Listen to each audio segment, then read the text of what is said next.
Good evening, everyone, and I'm extremely happy to be here and part of this great exhibition. My association with the exhibition started even before the exhibition because when the four people who came together, the four friends who came together, decided to travel and visit places where Gandhi was active during his last 2 years. They happened to be in Calcutta, and I happened to meet them and talk with them. I didn't really know what they were doing at that time. Quite surprised to see this exhibition. But we had a long conversation, so I was part of this exhibition even without my realizing what it was going to be like. And so it's a very happy experience for me to come here and see.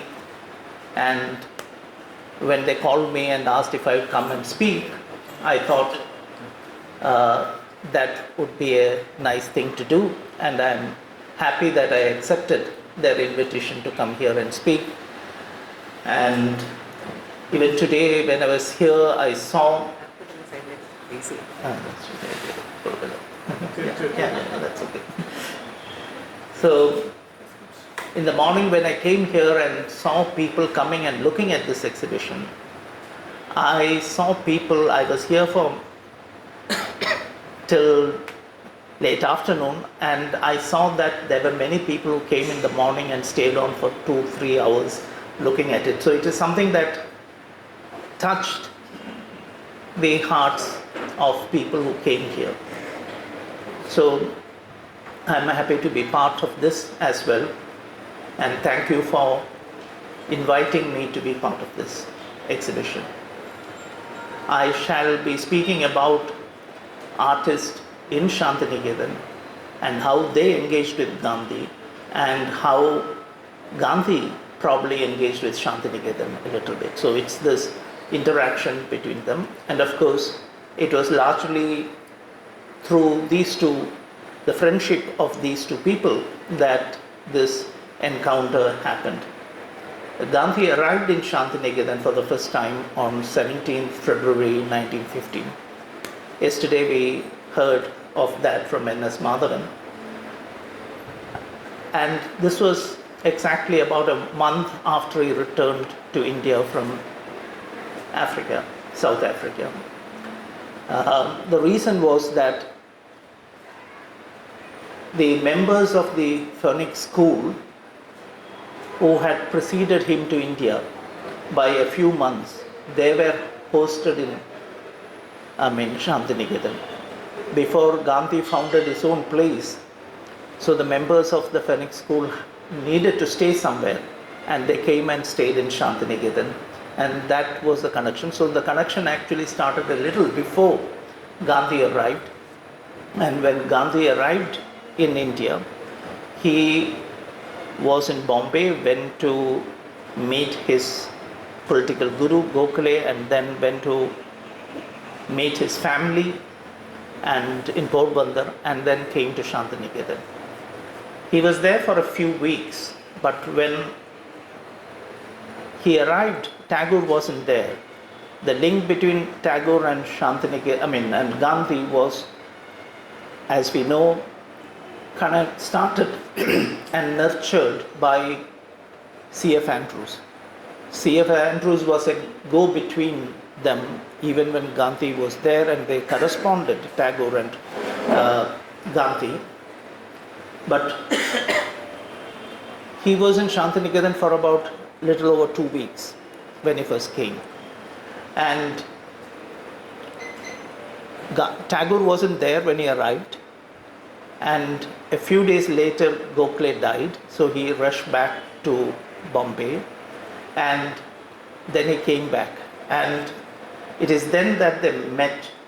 Tagore was also back in Shantiniketan, and they met in Shantiniketan. Now, after that, there were kind of several meetings that between them, and Gandhi himself came to Shantiniketan 4 times after that first visit in 1915. He came in 1920, in 24, in 1940 and 45. His early visits to Shantiniketan and engagement with Tagore allowed artists associated with the place to observe him from very close, and many of them also got to know him. Therefore, it is not surprising that the first documentations of Gandhi should be done by these artists. Here we have two figures, that the one on the left is by Abanindranath and the other one is by the artist called Mukul Dev. So you can see that shows two faces of Gandhi. I mean, Gandhi with his khadi kurta and Gandhi tupi, and which he wore until 1920-21. That was the period he wore that. And Mughal Dev's drawing is a little, I mean, it is dated actually 1918. Of course, Gandhi didn't take this kind of, I mean, shaven head and bare-bodied and the loincloth and all that until September 1921. It's on September 1921 that he shifted to that kind of dress. But he seems, Mughal Dev has written that when he first met Gandhi in Madras in 18, he was like this already. I mean, of course, we do not know this. Other historical records do not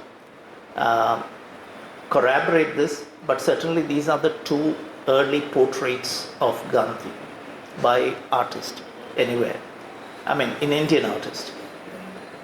But I'm not going to deal with portraits of Gandhi. There are hundreds and thousands of them, and so I'm not going to talk about those things. I wish to engage with artists' responses to Gandhi's work and his projects. There were several reasons, of course, for artists in Bengal and Shantiniketan to have taken the lead in this. The alignment of the Bengal school artists with the Swadeshi movement, and at the turn of the century, their effort to turn art practice into a project of cultural nationalism was certainly one of them. Even more critical was Tagore's effort to make them responsive to real-world issues and experiences and play a role in community building or contribute to what Kumaraswamy called constructive Swadeshi. Despite the many differences between Gandhi and Tagore, which would play out in the open later, early Tagore, with his emphasis on rural reconstruction and erasure of urban-rural divide, was a precursor to Gandhi. In fact, many of the things Gandhi would represent later, I mean, Rabindranath argued for the same things around 1908, and in some sense went a little beyond that. For instance, the importance of unionization of peasants and farmers and things like that. So in some ways he was a precursor, but later their ideas diverged on certain issues. We'll also talk about that. This prepared these artists to respond to Gandhian phase of Indian nationalism as it began to unfold. However, it also meant that they often saw Gandhi and Tagore in a hyphenated manner. They wouldn't see Gandhi as separate from Tagore, though, because they were living simultaneously in the presence of these two people. One of the first important paintings which bring them together is again by Abanindranath. Abanindranath, interestingly, is not a person who was really part of the Gandhian nationalist movement. He always stood a little apart from that. But there is a context to this particular painting. And this was done in 1921. In 1921, Gandhi was in Calcutta and he was embarking on the non-cooperation movement and came and met Tagore in Calcutta. He was there. In fact, the students and friends of Tagore, Shantiniketan, they even put up a play for him. So after that, Tagore, Gandhi and C.F. Andrews had a discussion. And this was a closed door discussion. So we do not know what they talked, in a sense. And none of them, neither Gandhi nor Tagore nor Andrews, really revealed what they talked. So it was an encounter, but it's not, difficult to imagine what they talked. And you can take this painting as a painting recording the beginnings of the Gandhi-Tagore debate. Now, Tagore, of course, we can imagine what they talked because Tagore had apprehensions about Gandhi's call for non-cooperation, which he expressed in a letter to Andrews. And that letter was published in Modern Review in May 1921, so before they met. This is early September. And Gandhi responded to it with a little piece titled The Poet's Anxiety in his publication, The Young India, on 1st July 1921. In the painting, the figures are seated, but they also seem to be levitating in a sense on this undefined ground of the picture. Of the three figures,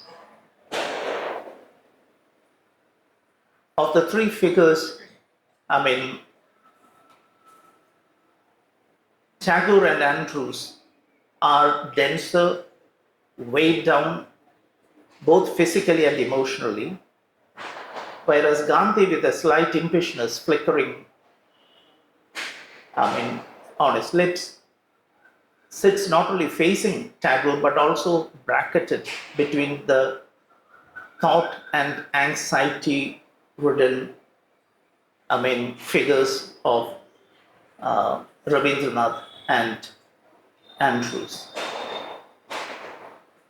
Clearly, Gandhi has thrown his two friends into a dilemma. Rabindranath, though not privy to the actual conversation, intuits the strain it brought into what Uma Das Gupta, she has written extensively, and she has a book on Andrews Gandhi Tagore relationship and their correspondence. So Uma Das Gupta has described this friendship as one of largeness and freedom. So they were extremely close, and it was a friendship of large-heartedness and absolute frankness. And yet, from moment to moment, they disagreed, there were tensions, and this is what Abanindranath captured in this painting. While Gandhi argued that he was taking forward the Swadeshi movement, of which Tagore was a leader, Tagore was afraid that Gandhi's appeal to emotion rather than reason would lead to violence, as it happened with the Swadeshi movement. In 1905, Tagore was the leader of the Swadeshi movement. But he stepped away from the Swadeshi movement at the end of 1908 because it led to communal violence. And so he was afraid the non-cooperation movement will probably end in a similar communal violence, and that was one of the apprehensions that Tagore had. Now, Tagore was afraid that Gandhi's appeal to emotion rather than reason would lead to violence, as it happened with the Swadeshi movement. Moreover, Tagore had moved away. These were no longer his goals. He admired Gandhi's success in activating the Indian masses, especially the poor and the young. However, he hoped that the young would be encouraged to choose right education rather than boycott education itself. So one of the things of the non-cooperation, Gandhi was urging the students to leave the schools and colleges and join the nationalist movement. Tagore's effort at the moment was to heal the world torn apart by nationalism and wars in the name of the nation through an education that promoted human cooperation and the creation of an institution that offered hospitality to all cultures. This, Vishwabharati, the university, as we know, was founded because of his experience of the World War. And in 1916 and 17, both in Japan and America, when he was traveling, he was lecturing on nationalism or against nationalism. And it was Tagore's belief that nationalism was the force behind colonialism, aggression, and the world wars. This aggressive sense of promoting one's own nation and the willingness to destroy others for that, that was the force that brought about the World War. And he was wanting to do something to cure this problem, to bring the world together in a place where instead of fighting, people would converse and would learn from each other. So the motto of Vishwabharati, which was founded in 1921, the school was already there and it was founded in 1901, which was supposed to bridge the gap between the urban and the rural. Now in 21, when Vishwabharati was formed, it was formed where the world would come together. The motto was where the world comes together in a nest. So it was almost, he writes to Andrews, I am speaking of cooperation between cultures, and Gandhi is talking of non-cooperation at the same moment. So they had this little tension when they first met. So, and he had thought about it. The idea came to him in the middle of the war. So he writes in 1917 to his son from America that I want to make Shantiniketan a place beyond national boundaries. So this was one of his goals, and you can see, so therefore there were these things. And Tagore wrote to Andrews on 15th July 1921, for the last 14 months, my one thought was to bring India into touch with the living activities of the larger world. It was not because I thought that India would be the sole gainer by this contact, but because I was certain that when the dormant mind of India was aroused from its torpor, she would be able to offer something for the need of humanity, which would be valuable. And from their letters, letters of both Gandhi and Tagore to Andrews, we learn that both of them wished to secure the cooperation of the other for their projects, and failing which, they decided to stand alone and defend their own visions. Now, this is probably what this painting actually implies. The Shantiniketan artist actually, and you can see here Gandhi is in Shantiniketan. This is a photograph of Gandhi in Shantiniketan. And on his right side, slightly behind him, the person is Nandalal Bose. So the Shantiniketan artist felt these counterpoles and their thoughts and work benefited from it. So it was not just negative, it generated certain important, contributed certain important aspects to the art of these artists, especially Nandalal Bose. He synthesized within his work and attitude, Nandalal Bose synthesized within his work and attitude, Tagore's idea of aesthetics that touched every aspect of life, and the creation of an art spectrum that moved from utility to embellishment to communication to discursive imaging and to self-expression in stages. Now, this was why Tagore brought Nandalal to Shantiniketan. He actually had to make an effort to bring Nandalal to Shantiniketan because his teacher, Abhinendranath, also wanted Nandalal to work for him in Calcutta. So between the uncle and the nephew, there was a little difference of opinion, and finally Abanindranath agreed, okay, you can take him. So that's how Nandalal came. And these were the things that he wanted to Nandalal to achieve. And Gandhi insisted on art being useful and accessible to the men and women in the villages. Now, this is what Gandhi asked Nandalal in a sense. I will go into the details a little. Nandalal, like other Bengal school artists, had begun his career as a cultural revivalist and a re-enchanter of national history. But Tagore soon won him over for his nation-building project through education, in which he wanted cultural workers to play a prominent role. And this was one of the things in early 20th century, like 1904, Tagore was writing how cultural workers should become part of the nation building and just not be artists or whatever.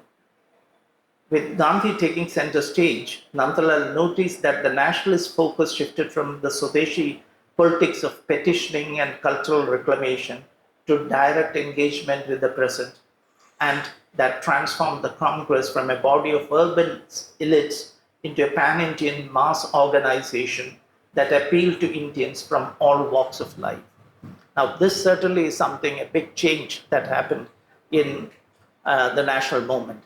Before Gandhi arrived, it was a movement led by educated urban elite classes. But Gandhi made it a pan-Indian movement, and he made it a kind of movement in which people of every walk, rich, poor, peasants, students, workers, everybody participated. A close observer and nationalist sympathizer, even while remaining Tagore's trusted lieutenant in his cultural and art educational project, Nandalal recognized that this shift offered a new role for the artist and one of participation in nation building, a new kind of participation.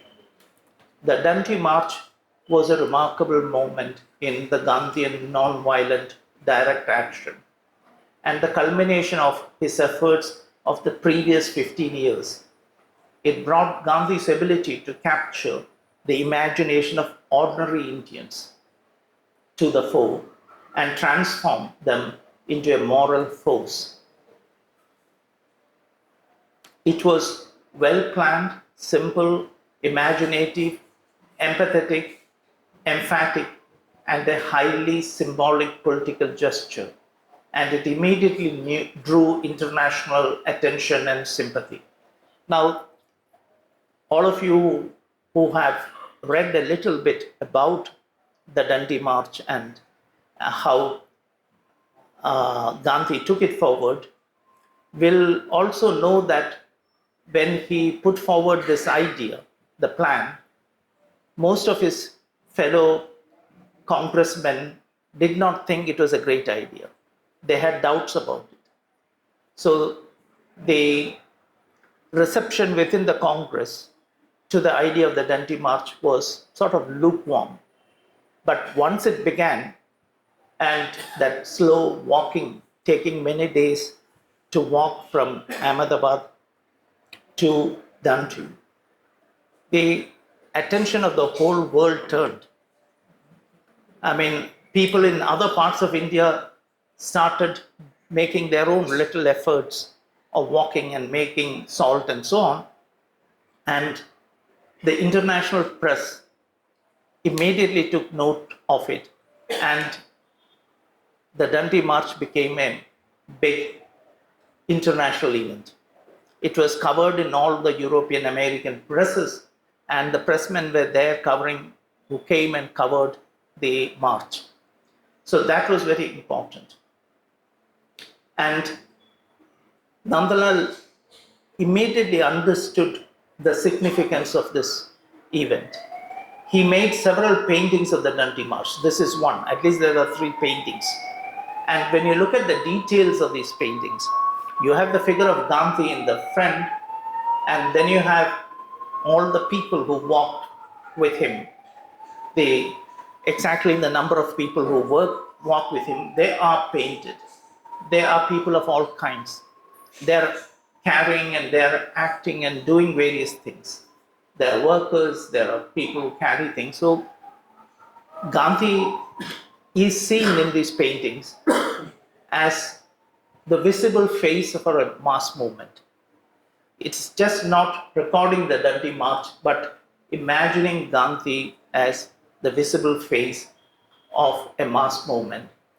However, as an artist contributor to the freedom movement, Nandalal realized that one needed a poster-like image that is simple and yet striking, iconic and memorable as the act itself to represent and communicate its spirit. So if you think of the Dandi March, it was the simplest gesture one could do. Just walk along with a set of selected people and then go and make some salt at that. So there was no great action, basically, and yet it was so powerful, it caught the imagination of people everywhere. I mean, even in Kerala, for instance. I mean, Bashir has written about it, how it touched him, in a sense. So he did something, a simple lino cut of Gandhi, walking resolutely, thoughtful and calm. And it was so kind of successful. I mean, and it iconized the moment immediately, and it still remains, despite an abundance of photographs and documentary footage, the most memorable and probably the most reproduced image of Gandhi. Now, while Gandhi made an impact on Nandalal, Shantiniketan too seems to have had an impact on Gandhi. Incidentally, Gandhi's first pronouncements on art were in response to the questions put to him in 1924 by G. Ramachandran. Again, should be of interest to this audience. G. Ramachandran, as you know, was a Gandhian from Kerala, but he was a student in Shantiniketan at that time. Asked about his interest, or rather lack of interest in art, Gandhi replied that, I quote, "In this matter, I have been generally misunderstood. There are two aspects of things, the outward and the inward. It is purely a matter of emphasis for me. The outward has no meaning except and so far as it helps the inward. All true art is thus the expression of the soul. The outward forms have value only insofar as they are the expression of the inner spirit of man." He also then went on to say that he feels how inadequate artworks are compared to the eternal symbols of beauty in nature. So this is a famous quote about how when you have such a beautiful nature, why do you want art, kind of thing. This was further elaborated in a conversation with Dilip Kumar Roy a few months later during his visit to Calcutta. Dilip Kumar Roy, as you know, was a famous musicologist, musician, and so on. And he was also engaging with Tagore at the same time. He told Roy, "My aim is ever and always that of public weal or public good. Art is acceptable to me only to the extent it tends to the welfare of the people at large. Art has a place in life only when artists make their art helpful to human welfare and enjoyable even to the common man. I think the greatness and the glory of art diminishes when it ceases to be a public place of recreation for all and becomes a palace garden for a few." So this is something that Gandhi sort of held on to. Further, in a letter to another nationalist leader from Bengal, Motilal Roy, he wrote on 12th November 1934, 10 years later, "Truth, in my opinion, is the whole of art. Diverse from truth is not art, and beauty diverse from truth is utter ugliness. That in this world many ugly things pass off for beauty, is too true. That happens because we do not always appreciate truth. Now, Gandhi held on to his Tolstoyan moralistic view of art well into the 1930s. Yesterday, N.S. Madhavan was talking about Tolstoy's influence, and the Tolstoy famous book on aesthetics, which is completely looking at art from a moralistic perspective. However, Gandhi's views became subtly modified with the founding of All India Village Industries and Association in 1934. This happened partly pushed by Tagore. Tagore was one of the advisors of the Village Industries Association, and partly by his own desire to turn village crafts into an instrument for augmenting the village economy. Tagore, in a message sent through Kumarappa, the Gandhian economist Kumarappa, in a message he sent through Kumarappa, Tagore told Gandhi, the economic life of a nation is not an isolated fact as Mahatma Ji imagines. And today, side by side with economic poverty, we are faced with cultural poverty, which puts us to shame. Shame that is in no way lessened when we consider what we once were. Our art treasures are today found in museums outside India, and our village artists are dying out. Please tell Mahatma Ji that art is not a luxury of the well-to-do. The poor man needs it as much and employs it as much in his cottage building, his pots, his floor decorations, etc. If Mahatma Ji's men go around collecting specimens of village industries, why can they not look for and collect specimens of various indigenous arts spread all over our land and waiting to be recherished? Now, the next year, 1935, an journalist who was interviewing Gandhi in Bombay, he quoted these words of Tagore and asked what was his response. And Gandhi responded to the journalist by saying, every message coming from Dr. Tagore must receive respectful attention from me. I quite believe that we have got to take care of village arts, and by his assistance we shall not neglect the arts. He would not let us neglect, even if we forget our duties. So you can see that, Gandhi was acknowledging Tagore's impact on in the subtle impact Tagore had on his ideas.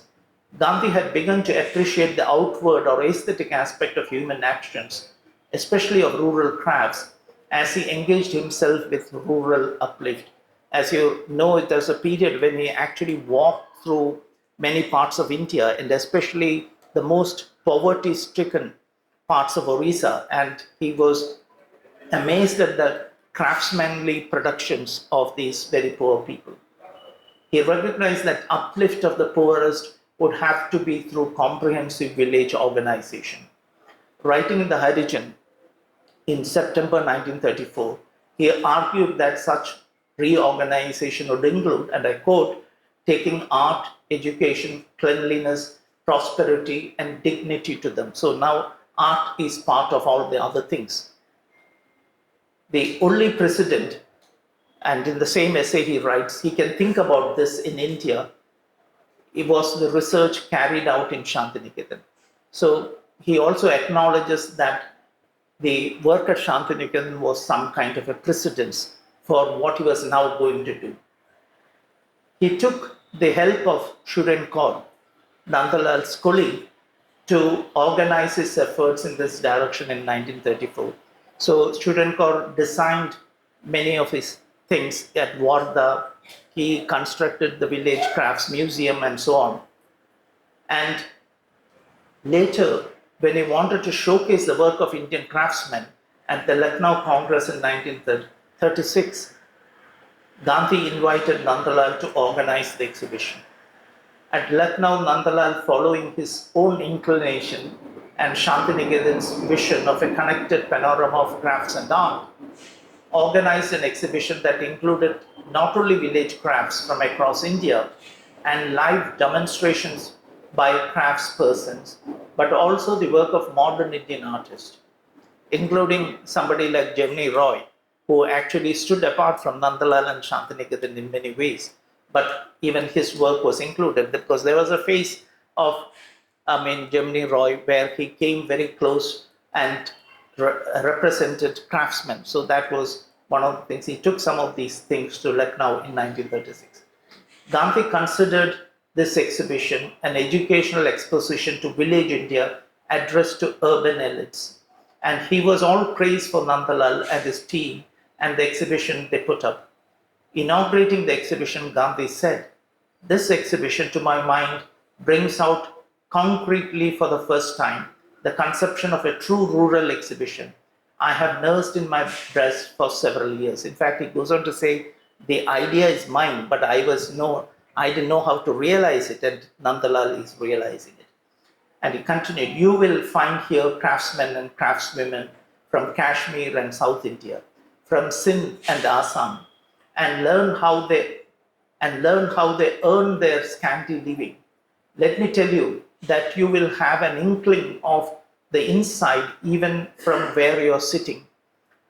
For in front of you are no triumphal arches, but there are simply but exquisitely decorated walls done by Nandalal Bose, the eminent artist from Shantiniketan, and his co-workers, who have tried to represent all the villagers' crafts in simple artistic symbols. And when you go inside the art gallery, on which Nandalal Bose has lavished his labors for weeks, you will feel, as I did, like spending their hours together." At Lucknow, Nandalal too found Gandhi attentive to art. He wrote, this is Nandalal's statement, I quote, "I had been told before that Bapu did not have much interest in fine arts. I realized the mistake when I found him going around the Lucknow exhibition and noting each painting with the critical interest of a connoisseur." By now, Gandhi was willing to talk about beauty, if only in relation to unostentatious handcrafted objects. Addressing the Congress ministers on 17th August 1937, he wrote in Harijan, I quote, "It is hardly necessary for me to point out that simplicity does not mean shoddiness. There is a beauty and an art in simplicity. It does not require money to be neat, clean, and dignified. Pomp and pageantry are often synonymous with vulgarity." This was also his brief for Nandalal, who was invited again to take charge of the rural exhibition at Faispur. He wrote to Nandalal from Wardha on 23rd September 1936. You gave much at Lucknow. I want now more for Faispur.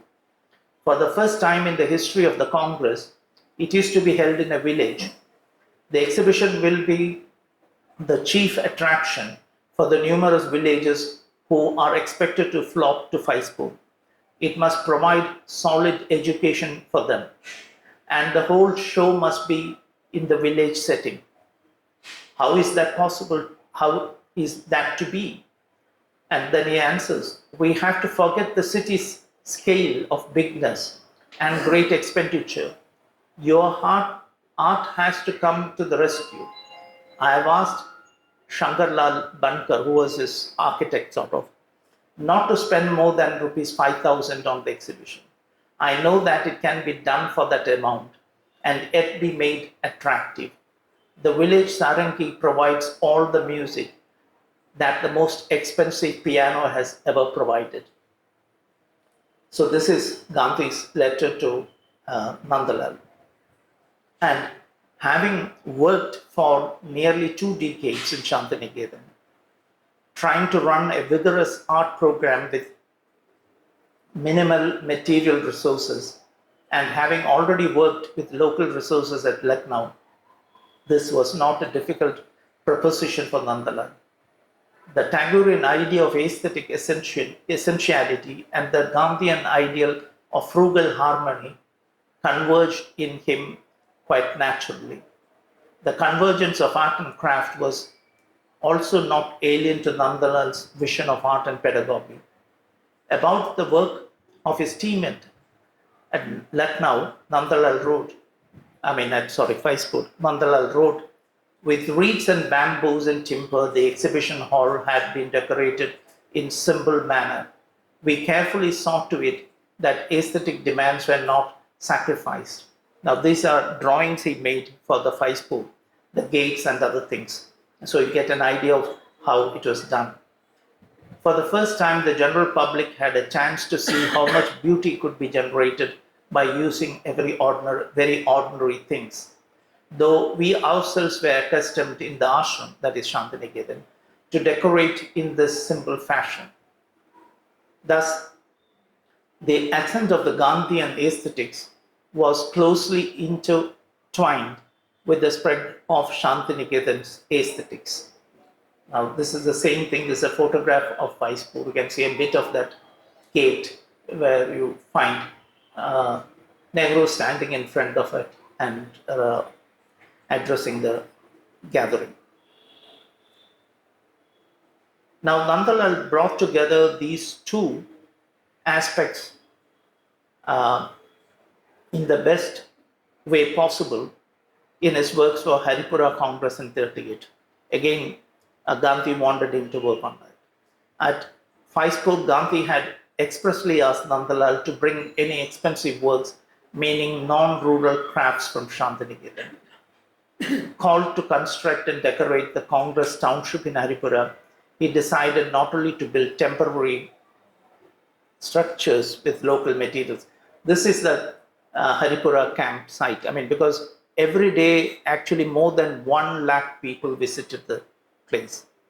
It went on for a few days, and there is extensive account of what all happened, the food that was prepared, the milk that was brought, etc., etc. So you can have, it was a camp of, where more than 1 lakh of people gathered, and of course all the leaders from different parts of India. So besides these, he also made huts for which the leaders to stay.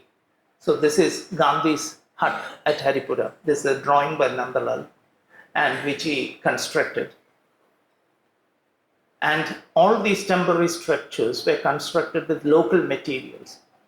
They were also decorated, using his own work, which we now know as the Haripura posters.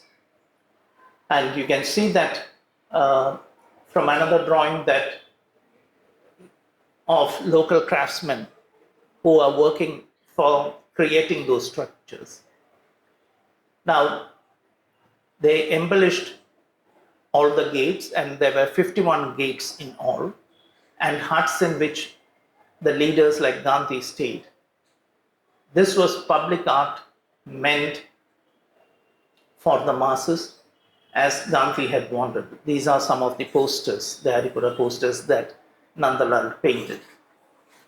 With the subject matter reflecting rural life and done in a style inspired by folk painting, and yet unique and subtle, he made the township and the decoration part of a single and comprehensive design plan for our aesthetics, and accessible and meaningful both to the rural visitors and the sophisticated connoisseur.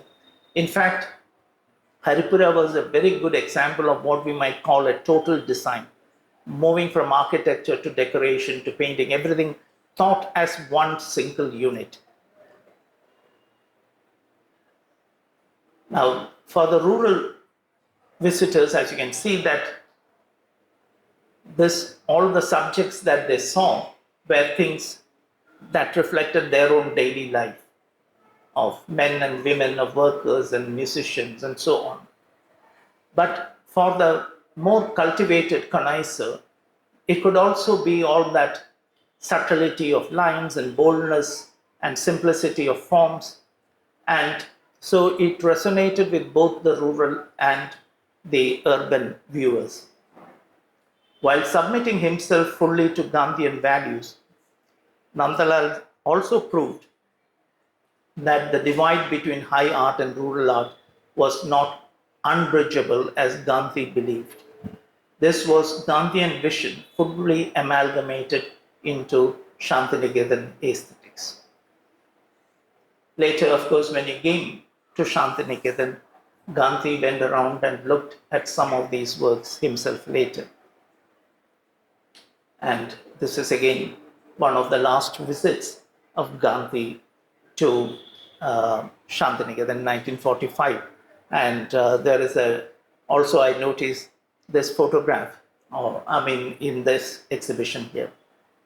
This is one of the studios of Kalabhavan where Gandhi is seated and with all the others around him. Gandhi recognized the shift Nandalal brought about at Haripura. At the opening of the Khadi and Village exhibition, he said, "Many places in this exhibition you will see the presence of art. I cannot describe it to you. It will strike your eye. We shall get to see here how a particular thing would be displayed to the best advantage by exhibiting it in a certain way. Art is a means of bringing out the inner as well as the outer beauty of a thing." So you can see now Gandhi is talking of both the inner and the outer beauties together. This is perhaps the closest he came to accepting art as a thing of external beauty. Several years later, in a letter to Devi Prasad Gupta, a Shantiniketan artist who would work with Gandhi, Devi Prasad Gupta is a famous potter and a peace activist. When he left Shantiniketan, he went and worked in Sevagram for some time.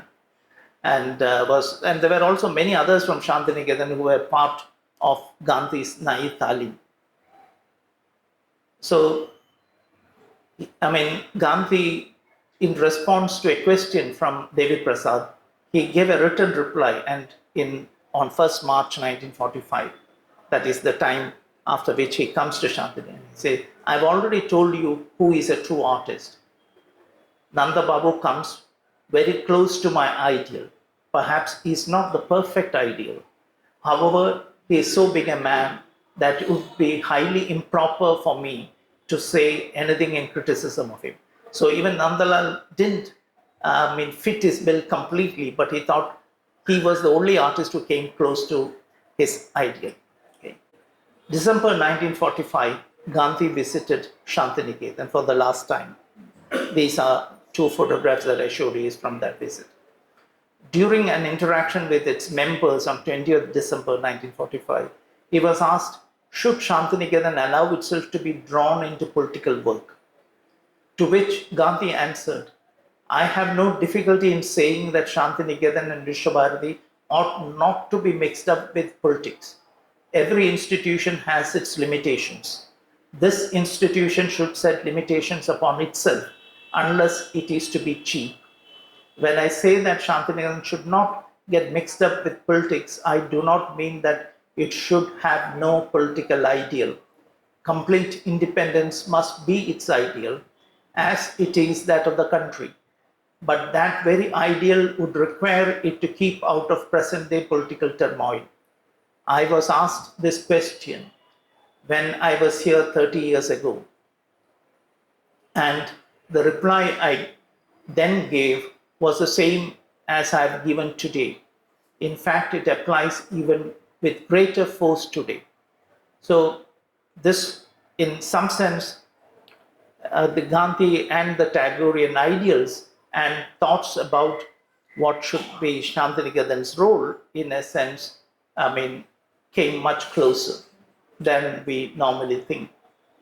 This was also Tagore's position, and if there was one artist to adhere to it completely, it was Binod Bihari. Of his detachment from the political movement, Binod Bihari has written, "The Gandhian movement started in my early youth. Under its influence, I wore homespun, gave up cigarettes for bidis, even tried a bit to spin on the takli, but nothing more. During the non-cooperation movement, a friend of mine asked me if I was not ashamed to sit rubbing paint on paper in such days of national distress. In fact, there were many of his classmates who went into the national movement and left Shantiniketan and worked in that thing. So it should be one of them. But I have done precisely that all my life without any sense of shame.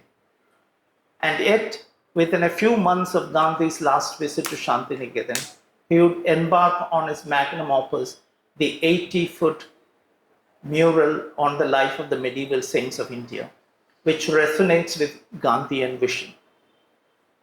Now, Binod Bihari began painting this mural around September 1946. And you can see when he's beginning this mural, the kind of violence, communal violence had already started erupting. After the direct action day in August, there was a lot of killings in Calcutta. And Gandhi began to, almost from Shantiniketan, he moves towards Calcutta and all other places which is completely taken over by communal violence and tries to stop it. So the next almost 2 years, Gandhi is doing that. And this painting was completed in just before independence in 1947. So while Binod Bihari is painting this mural, it is against this background of great communal violence, which is kind of, destroying many parts of India, but also most importantly, the eastern part, very close to home.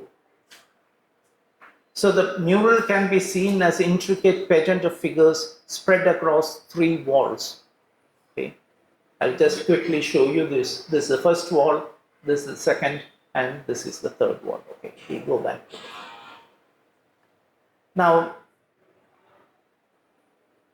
it captures the flow of life, against the vastly shifting geographical panorama. When you begin, it is the Himalayas and the saints are there in the Himalayas all together, in isolation. There is no, normal, regular life there. It is just the seekers. So the geographical situation is when it ends in the plains of Bengal. So it is as if from Himalaya through the regions of Benares and so on, and then it ends in the plains of Bengal. And it is punctuated by pivotal figures of the Bhakti movement. Ramanuja, you can see here, the central figure with his hand on his chest. Kabir, who is in the next detail below. Surdas, Tulasi, Surdas, Guru Gobind. Tulasi is there at the center. And the next one, you can see Surdas is at the left, this tall blind figure, and at the center you see Guru Gobind. Gandhi, Tagore, and Nehru had invoked the Bhakti movement with its non-sectarian syncretism and openness as an exemplar for future India. Painted between the late 1946 and early 47, the work on the mural coincided with the communal violence in Bengal and Bihar, and Gandhi's heroic effort to douse the fire, evoking the same values of humanity and brotherhood these saints exemplified. Seen in this context, Binod Bihari's mural is a visual discourse on the past and a legislation on the future of India, and it acquires a political urgency and a Gandhian perspective. Now, you can see that how the newspapers of that time were talking about the number of people till 17th August 1946. This is almost the time that Binod Bihari was preparing to work on this mural. Like Binod Bihari, Ram Kinkar also stayed away from active participation in the national movement after he came to Shantiniketan in 1925. When he was a schoolboy, before he came to Shantiniketan, he had done posters and portraits of the national leaders, and he was, took part in the national movement. But after coming to Shantinegar in 1925, he kept away from that. But he was touched by Gandhi. And later in life, when somebody asked him, he said about Gandhi, I am an artist, not a political man. My job is to paint pictures and build sculptures. If I had to work for the country, it had to be through these only. Yes, Gandhiji's movement did stir up waves in the heart. In fact, Gandhiji's character drew me a lot, not just his politics. In him, the Gandhian, Tagorean, and Marxian visions of humanity, equality, and dignity overlapped. Ramkinga wished to make a sculpture of Gandhi and Tagore striding across the landscape of Shantiniketan. He wanted to do a very monumental double sculpture with both these people walking together. This did not materialize because of lack of funds and resources. But he did make separate sculptures of both Tagore just before his death and of Gandhi immediately after his assassination. Of Gandhi he wrote, I have never seen such a calm yet smart man in my life. What briskness of movement! He appeared to be sprinting when he walked. Not surprising that the logo for this exhibition should have a Gandhi who is somewhere between walking and sprinting. Reminiscing about Gandhi, he also said, the Dandi March left a strong impact on my psyche. Nanda Babu had done one. Nice work. The very mention of Gandhi's name brings to mind the Dandi March and the Naukali's Gandhi. The two faces are distinct. One is a symbol of courage. In fact, the Ramkinga's contribution in a way to the Gandhian movement was even sculptures like this, which for the first time brought the peasant and the tribal into center stage, because nobody before that ever thought of painting. It's actually, there is a little painting by Nandalal which has the same subject matter, but it's a small painting, and in a landscape there are these three figures, the family going. But Binod Bihari, Ramkinga blew it up into a monumental sculpture, where in fact one of the Santals came and looking at him and asked him, what are you making? So he said, I'm making a person like you. And he said, no, this can't be me. This can't be us, but it is like a god. So in fact, Ramkinga transformed the marginalized into a central figure. So that itself is happening in a Gandhian kind of environment, although it is not a political sculpture, dedicated to Gandhi in any way. But all those different three aspects that you said of Gandhi, Tagore, and the Marxian viewpoint that he subscribed to comes together in such a sculpture. Now, but he also said about, when he talked about Gandhi, the very mention of Gandhi's name brings to mind Dandi March and Naukali's Gandhi. Two faces are distinct. One is a symbol of courage and strength, the other of heartbreaking grief. What days those were in Naukali, in Beliagata. Nothing but blood, Hindus killing Muslims and vice versa. Flesh, blood, fresh blood drenched Bengal soil every day. Do we have a place to hide our grief and shame?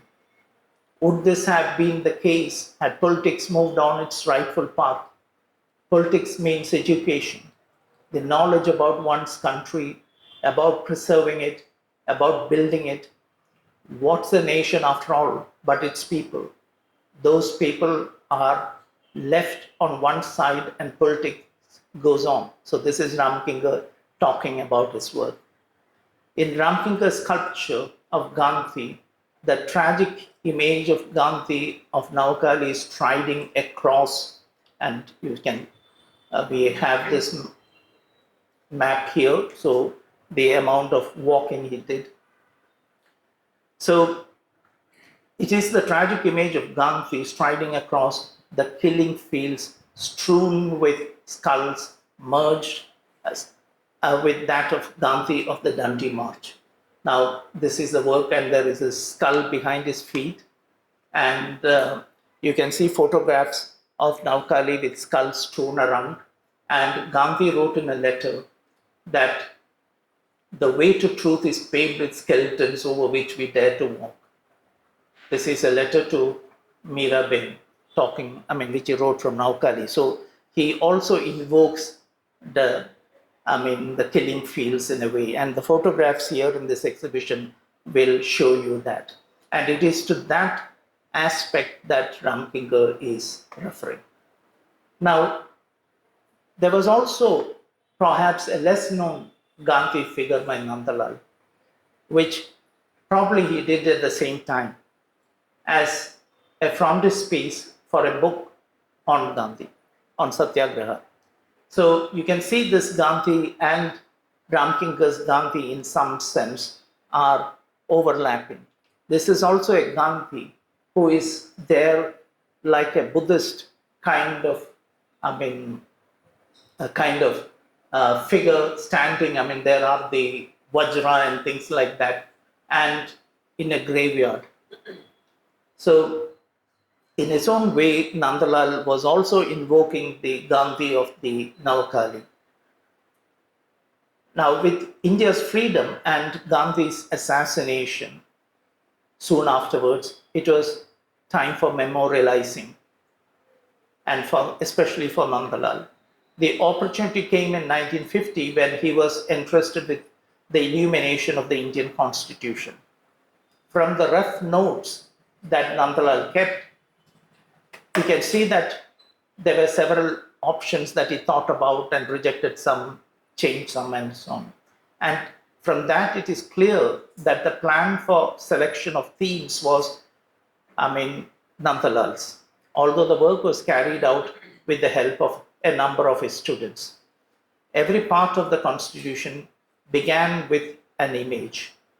And through these images, he traced the history of India from the Indus Valley to independence. There is also a list of all the things of the time, what was the subject, and it begins with the Indus Valley. Then it goes into other things. And it is quite interesting. Unlike what people say, he has, Rani Lakshmi Bai and Tipu Sultan together. There was Ranjit Singh, and in the original plan, which he had sketched, but he keeps out Ranjit Singh and put Tipu Sultan. So, because there was, maybe for aesthetic reasons he decides, but the Tipu Sultan is present. So all that people talk about his illustrations of the Constitution is completely, because I've seen several articles, several statements by politicians about Nandalal bringing Ramayana and Mahabharata, etc. He is talking about history. He's talking about the period of the epics, the period, and there are also Jain and Buddhist images. There are also other things, Southern Indian elements. So he's talking about history and representing history through cultural images. So the epics certainly were a part of that historical tradition. So when it came to the representation of Indian independence, he chose two images of Gandhi, those of the Dandi March, which is a recreation of his own image of 1930. And you might have noticed that image was done exactly when Gandhi was on the Dandi March. It was not a later thing. So he really grasped the importance and the significance and created a very fitting image for that. So he reuses that image. And the second was Gandhi at Naukali. And you can see some of the photographs here also, recreate similar scenes. The two distinct faces of Gandhi, just as Ramkinger had done. In the index of images at the end, they are described as portrait of the father of nation, Bapuji's Dandi March, and Bapuji, the peacemaker, his tour of the right affected areas of Navkali. So at the end of that, the Constitution, actually we have a list of all the images, and Nandalal provides descriptions of each image. So this is how it is written. The final image, tracing the historical journey of India, was that of Subhash Chandra Bose. Okay, and this photograph of, again, you can see this photograph in this exhibition, of how Gandhi was received at Navkali. And the last was Subhash Chandra Bose as a representative of the revolutionary patriots trying to liberate India from the outside. Bose's figures prominently in the image, but it is framed with the words, Mahatma Ji, Father of the Nation, in this holy war of India's liberation, we ask for your blessings. So this is the first time that Gandhi is addressed as Father of the Nation. And that was done by Bose. He was, talking on 6 July 1944 in a radio broadcast from Rangoon, and where he consecrates Gandhi as the father of the Indian nation within that constitution itself. So he brings Bose and uses that to bring Gandhi and as the father of the nation into the constitution. For Nandalal, as for many Indians of his generation, the constitution was the culmination of a long personal journey that began with the Swadeshi movement. However, embedding Gandhi in the constitution also marked the consecration of a much sanitized Gandhi as the titular patron saint of the Indian nation. Cleansed of his uncomfortable idealism and anarchism, this marks the beginning of Gandhi's posthumous official life as a mascot of all causes and master of none. After independence and the assassination of Gandhi, a chapter in Shantiniketan artist engagement with Gandhi came to an end. But another started with his centenary in 1969, this time with some initiative from the government. While Charles Correa was invited to design the Gandhi Darshan in Delhi, several Indian artists were commissioned to contribute works for it. While most works occasioned by the commission were determined by the small remuneration the government offered, the works of two artists were not curtailed by that remuneration, and both happened to be Shantiniketan trained artists with an interest in Gandhi, and also both happened to be Malayalis. The elder of them was K.G. Subramanian, who had participated in the freedom struggle before he became an artist, and whose thoughts were shaped by Gandhi and Tagore in equal measure. Subramanian made 3 cement cast sculptures representing what he thought were the 3 pivotal ideas of Gandhi: human endeavor through cooperation, village prosperity, and religious fraternity. He called it India of My Dreams, borrowing the title from a book of essays by Gandhi. The first structure consisted of a wheel with hands radiating outwards, standing out from the wall and suggesting the sun or a flower in bloom, or the spokes of a wheel symbolizing progress through human cooperation. On its two sides stood 2 porcelain panels showcasing products of various village crafts and industries. It carried the quotation from Gita reflecting Gandhi's ethics of work and cooperation. This was a favorite line from Gita which Gandhi often quoted. It said, "Every man finds fulfillment through dedicated pursuit of work." The second structure had a rural grain chest projecting from a screen of schematic village plans. What you see behind,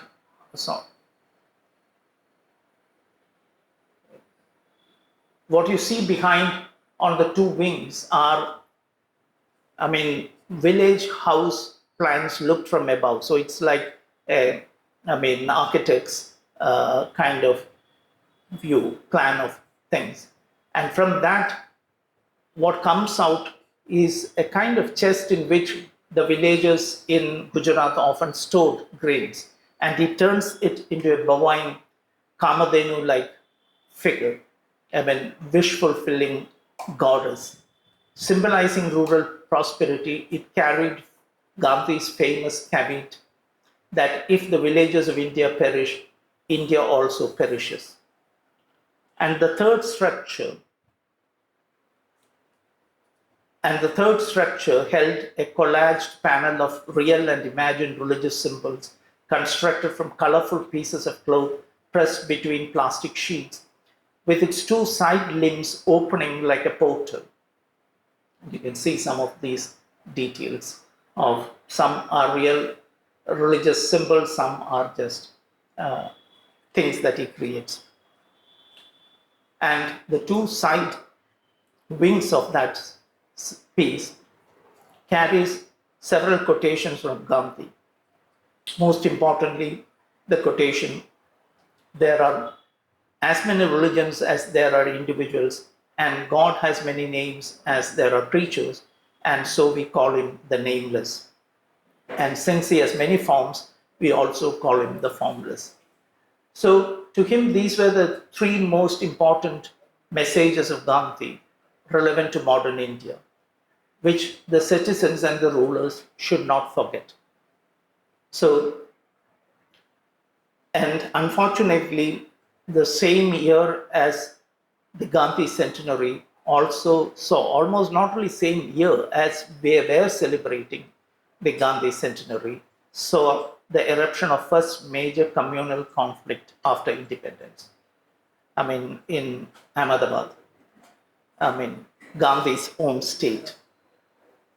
And in fact, the Ghaffar Khan was the chief guest for the Gandhi centenary, and he was completely heartbroken when this happened.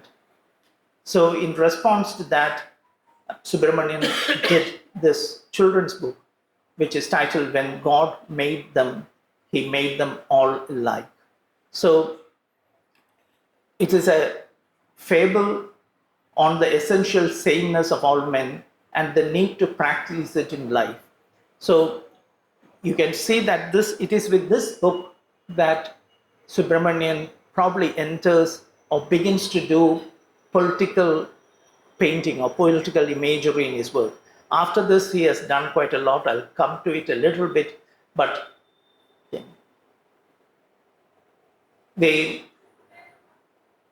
so Subramanian was not an uncritical follower of Gandhi, but the book and the Gandhi Darshan structures were also expressions of personal belief, not of a government commission. In fact, the sanctioned amount of rupees 10,000 was inadequate for such a monumental work, and he had to borrow money to complete the work. Now, most of the others, as I said, because everybody was just given 10,000 rupees. So most of them did small canvases or things like that and gave it work. Subramanian and Ramchandran decided to, if necessary, spend money of their own and do something that fitted the occasion. In fact, that money was loaned to him by Krishna Reddy, because Krishna Reddy was visiting India at that time, and Krishna Reddy was Subramanian's classmate, and it was returned to Krishna Reddy in monthly installments, because Krishna Reddy used to send some money to his sister in India, and Subramanian took that thing and started paying monthly installments to his Reddy's sister, and that is how he paid off that debt. So it was also a personal commitment on the side of Subramanian. However, like all things official, his Gandhi Darshan work gradually fell into neglect. This is the state of the structure now. A couple of years back, I went there to look at it, and this is what it has become, a go down for everything. And I wrote to everyone. I tried to contact the President of India. The director of the Gandhi Darshan at that time was Gandhi's granddaughter herself. But this is what has happened. The Charles Correa thing is also shut down. Two people that India honored with its highest civilian honors, and this is the state. When I went there and asked, nobody could remember the Charles Correa Pavilion, until I found an old man who said, oh, there is that one which is closed. So I got it opened, and this is what I saw. In 76, Subramanian was once again approached by the government, then the Janata government, contemplating to raise a monument to Gandhi at the India Gate. This time he declined and wrote back in reply, and I quote, "I cannot imagine a monument to Gandhi in front of the bureaucratic complex. The only adequate monument to a person like Mahatma Gandhi will be building up this country in the image of his basic vision. In the absence of all this, even if it is a well-intentioned gesture, it will be construed by the commonality of people as a pompous ritual of the people in power to build their own images. To make Gandhi seem an accomplice in this is doing him a great disservice." But he did, kind of contribute to the programs that Ramchandran was mentioning, the Sahamat programs. And this is one of the collages, he did one of them, the others, he did several drawings of Gandhi. And you can see some of those same ideas, continue to haunt him. Subramanian also wrote several essays about Gandhi and Rabindranath and Nandalal, and also on Gandhi and his notions of art. He also wrote a small note on what Gandhi meant to him over the years. He listed them in this order. I am just quoting bits of it. When Subramanian was young, he knew Gandhi as, I quote, "one who gave this nation a backbone and put fight and a sense of dignity into a large number of people." Later, Gandhi became, to Subramanian, and I quote, "one who tried to give a conscience to each activist, bring home to him that he was fighting injustice and inhumanity, not a group of individuals. His real success lay in winning over the enemy, not wiping them out." And further on, he taught that any political action has to be as unexceptionable as its ends, for it was not enough to gain one's ends, one had also to become in the process a better human being. Otherwise, the action will be self-defeating in the final count. And we saw each issue in the light of a larger one. Now, this is something said Gandhi always, issue might be small, but Gandhi's answer were even later. The second artist was A. Ramchandran, and he used the Gandhi Darshan Commission to make a personal and monumental statement about Gandhi. This is the large work he did for them. It is maybe about 9-10 feet and height, and you can see about 15 feet or more across. Having studied in Shantiniketan, Ramchandran was familiar with Nandalal's Gandhi of the Dandi March and Ramkingar's Gandhi striding over the killing fields of Navkali. Both represented Gandhi as a lone man on the move, albeit under very different circumstances. One kindling hope in millions of Indians, and the other walking alone in the face of hopelessness. These two images remain deeply etched in Ramachandran's mind, and 20 years after Gandhi's assassination, on the occasion of his birth centenary, when Ramchandran created this first image of Gandhi, he conceived him, like Ramkingar, as a lone votary of truth and peace in an era of violence. Sorry, I think by mistake I put this twice, but okay. As he set out to work on this mural, he made several studies of the walking figure of Gandhi and various features of his body, head, face, hands, legs, and so on, in isolation. However, he finally reduced Gandhi to a single lean leg breaking out through and resolutely stepping forward from a wall plastered with images of cruelty culled from the history of 20th century. You can see that many of these images, like images from the battleship Potemkin and so on, so he has taken it from different places, so there are historical references.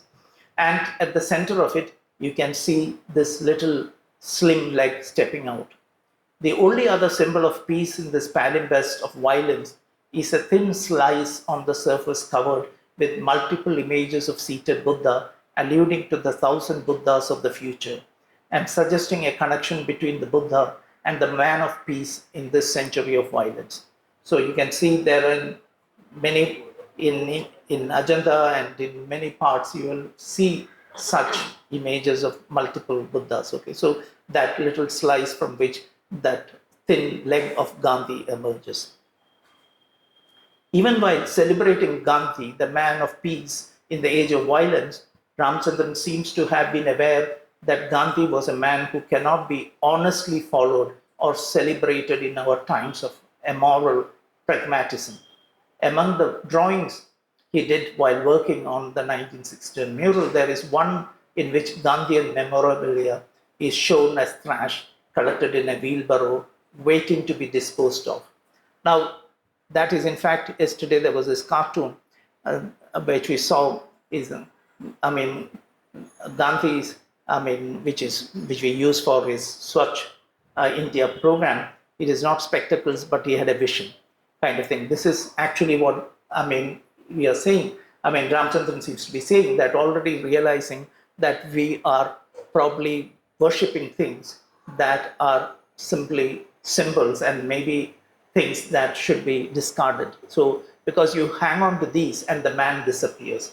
And he did this exactly when he was doing an image of Christ being disposed of, the body of Christ being disposed of in a similar manner. Though presented lightheartedly, this irreverence had deeper reverberations in his art. The drawing reminds us of his 1967 painting of Entombment and the 1968 etching that shows the body of Christ similarly collected for disposal. It is not a comment on Gandhi, but on us. His more recent sculpture on Gandhi, of which there are several versions, has the same message. We shall look at the second version here. These are studies he made for that.